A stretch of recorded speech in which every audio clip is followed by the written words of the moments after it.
Il y a une théorie sur Reddit en ce moment qui dirait que Iron Man va revenir. Revenir dans le MCU, oui. On se dit qu'en réalité, la série Loki, elle démarre vraiment pendant Endgame. Oui, forcément, Loki vole le Tesseract, on est d'accord? Mais en réalité, cette série démarrait à partir du moment où Tony trouve le moyen de voyager dans le temps. Il y a la forme de son genre d'hologramme qui ressemble vachement à la timeline sacrée. À un moment, il dit la phrase « You mess with the time and it tends to mess back ». Et il dit surtout à la fin « You'll see ». Tu verras. Comme s'il savait qu'il se passait quelque chose. Comme s'il était au courant d'un truc que Captain Rogers ne savait pas. Donc ça veut dire quoi? Est-ce qu'il a été chopé par la TVA à un moment? Est-ce qu'il savait que la timeline était une loupe? Et si c'était lui le responsable de Kang?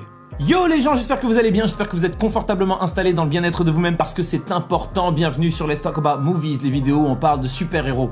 Voilà. Depuis que la série Loki est sortie, il y a eu un nombre incalculable de théories qui ont circulé sur internet, Twitter, Reddit, etc. Et je trouve que c'est une super bonne chose parce que ça faisait longtemps qu'on n'était pas vraiment tous partis en freestyle sur des théories. Même avec WandaVision, on n'avait pas obtenu véritablement ce qu'on cherchait à obtenir. On ne pouvait pas aller aussi loin dans les théories qu'on aimerait ou qu'on aurait voulu pouvoir le faire, tout simplement parce qu'on attendait Mephisto et qu'on ne l'a pas eu. On s'était fait tout un tas de théories, on avait commencé à imaginer des trucs aussi par rapport à Pietro.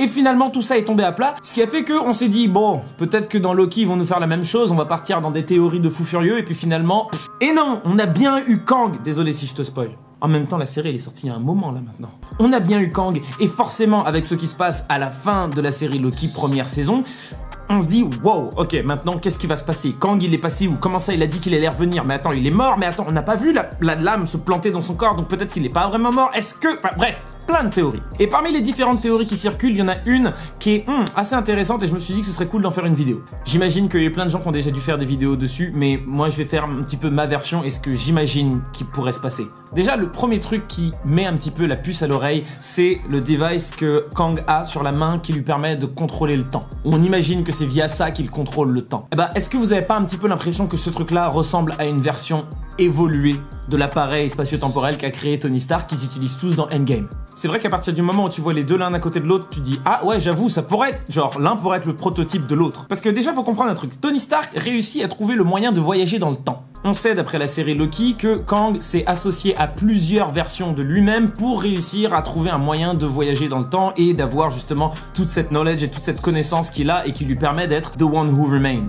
Ou c'est He Who Remains? Bref, vous avez compris. Mais on a bien vu dans Endgame que Tony Stark est tellement intelligent qu'il n'avait pas besoin de plusieurs cerveaux, juste le sien était assez suffisant pour qu'il trouve la solution et ils ont réussi à voyager dans le temps. Tout se passe comme prévu et même comme prévu par Kang. Parce que rappelez-vous, dans le premier épisode de Loki, Renslayer dit bien, c'était prévu que les Avengers voyagent dans le temps. On voit que He Remains se fait buter par Sylvie à la fin de la série, mais il dit qu'il va revenir.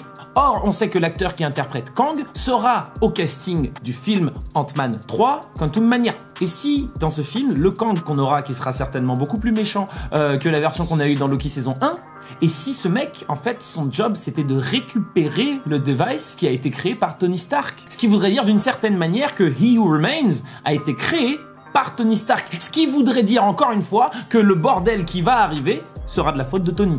Non, parce que à chaque fois, quand même, c'est toujours la faute de Tony Stark à chaque fois qu'il y a un problème dans le MCU. Et j'ai même envie de dire qu'à chaque fois qu'il y a un problème, ça vient d'un Stark. C'est-à-dire que le Tesseract, il a été récupéré par un Stark, ils auraient pu le laisser dans le fond de l'océan en train de geler, il n'y aurait pas eu de problème. Non, il fallait que Howard Stark aille le récupérer pour l'étudier, ce qui va ensuite donner des idées à un certain Zola, qui va lui-même infiltrer le Shield en étant genre Hydra, et puis après, derrière, bref, tu connais le film. Spider-Man Homecoming, c'est la faute de Tony Stark si le mec il est vénère et il devient le vautour. Far From Home, encore une fois, il a pas été sympa avec quelqu'un, ben voilà ce que ça a donné. Bref, j'ai l'impression que c'est toujours la faute de Tony Stark. Maintenant, la question c'est, si c'est Tony Stark le responsable, est-ce qu'on va avoir une version de Tony Stark qui va venir pour un petit peu essayer de régler le bordel? Bah, la première réponse c'est que non, parce que regardez dans Far From Home, c'était quand même Tony Stark le responsable, en attendant, Peter Parker a réglé le problème plus ou moins tout seul. Ensuite, on sait que maintenant il y a un multivers, donc à partir du moment où il y a un multivers, il peut y avoir plusieurs versions de Tony Stark, et on pourrait récupérer une version de Tony Stark qui pourrait apparaître un petit moment, soit pour une sorte de petit caméo, ou sinon pour une micro-scène où il doit juste venir en disant « Ah ok, bah ouais, je sais, parce que l'ancien m'avait envoyé sa conscience ».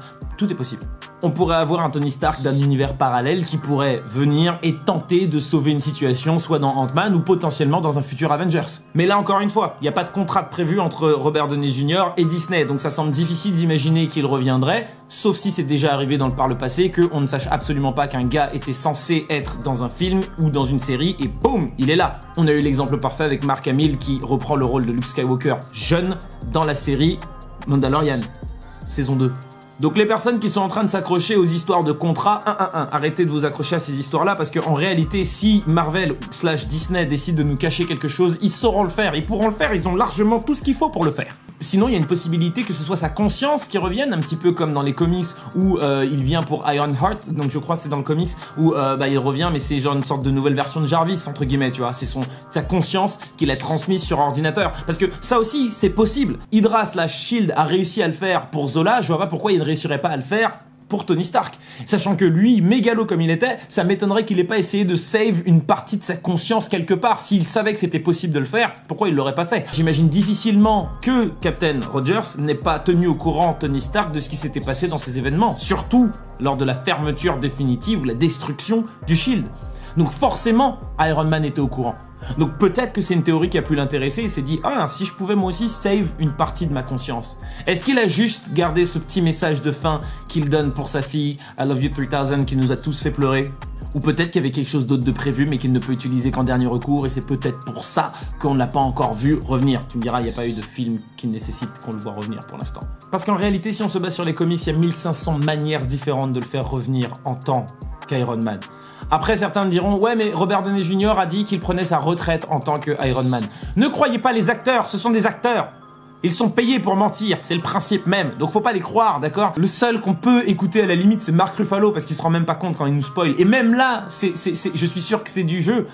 Je suis sûr que tout est prévu, ils savent qu'il y a certains qui peuvent dire la vérité et on se rend compte quelques mois / années plus tard qu'en réalité, ok, le mec avait dit tout le film depuis le début. Ne vous accrochez pas trop à cette idée que Robert Downey Jr. ne reviendra pas ou que Chris Evans ne reviendra pas. Je pense qu'il y aura moyen de faire quelque chose, peut-être pas tout de suite, mais je pense que ce sera quelque chose qui devrait totalement se faire. J'étais très surpris de voir que ni Chris Evans ni Robert Downey Jr. ne prêtaient leur voix pour la série What If qui arrive genre là. D'ailleurs, le premier épisode n'est pas encore sorti au moment où je tourne cette vidéo, mais quand je la sortirai, l'épisode sera sorti. Donc je suis sûr qu'on en parlera pendant un live des Insomniacs, c'est le mardi et le jeudi à 23 h sur ma page Facebook, donc n'hésitez pas à aller venir faire un petit tour. C'est donc ma page Facebook, c'est Terry LTM, aussi simple que ça. Enfin bref les amis, je pense que j'ai déblatéré assez longtemps autour de cette théorie. Dites-moi ce que vous en pensez. Est-ce qu'il y a une manière selon vous pour que Robert Downey Jr. ou même Chris Evans reviennent dans le MCU en tant que, enfin, les personnages qu'on connaît, d'accord? Pas juste en tant que réalisateur, parce que on sait que Chris Evans va réaliser quelques épisodes de série. Il a déjà dit plus d'une fois qu'il aimerait vraiment se concentrer sur la casquette de réalisateur et essayer de voir ce qu'il pourrait apporter au MCU. Ça pourrait être très sympa. Mais frère,